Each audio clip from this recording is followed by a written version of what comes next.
Vous avez raison, votre idée est logique, votre plan est structuré. Et pourtant, on vous dit non. C'est l'une des frustrations les plus violentes, faire face à une fermeture totale alors que, de votre point de vue, la solution est évidente. Que ce soit pour une vente, une promotion ou un projet de vie, vous avez l'impression de vous heurter à un mur invisible. La psychologie moderne révèle pourtant une vérité dérangeante. L'être humain n'est pas un animal logique, c'est un animal émotionnel qui cherche ensuite des justifications logiques. Carl Jung l'avait déjà compris. Une grande partie de nos décisions est guidée par des forces inconscientes que nous ne contrôlons pas. Si vous essayez de convaincre quelqu'un avec des faits alors que son inconscient se sent menacé, vous avez déjà perdu. Dans un monde saturé de bruit, avoir raison ne suffit plus. La vraie réussite se joue à l'intersection du business et de l'alignement intérieur.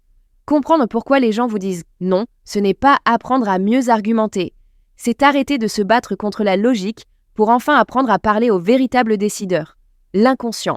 Dans cette vidéo, je vais vous montrer comment briser cette résistance et comprendre ce qui se passe réellement dans la tête de ceux qui vous disent non.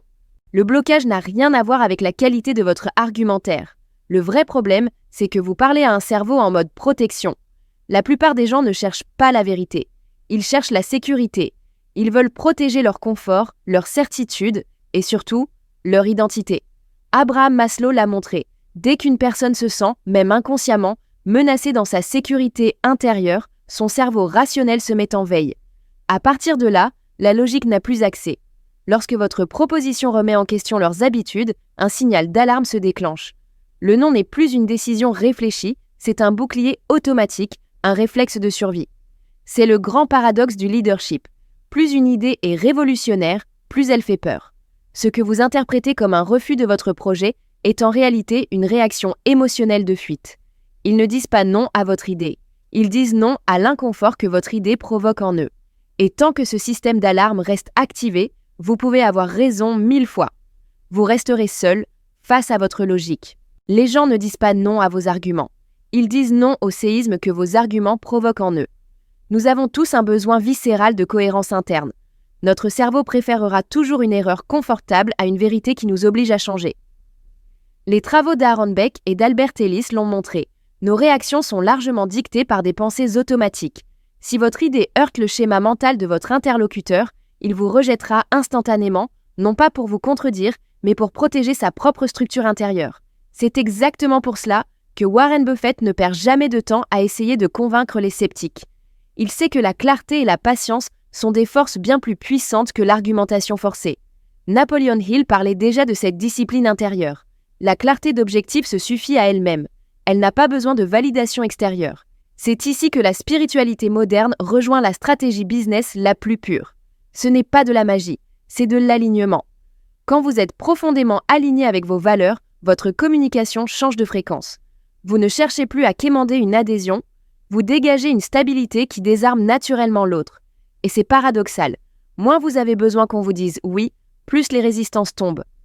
La réussite fluide, c'est le moment où votre cohérence intérieure devient plus forte que la peur de la personne en face de vous. En réalité, tout se joue sur 3 principes fondamentaux. Si vous les comprenez vraiment, le mot « non » perd immédiatement son pouvoir. Les voici. Les 3 piliers de l'action. Premier pilier, la psychologie du bouclier. La première règle pour obtenir un oui, c'est d'arrêter de parler à la logique et de commencer à parler à la sécurité. Derrière chaque non, il y a toujours une peur à protéger.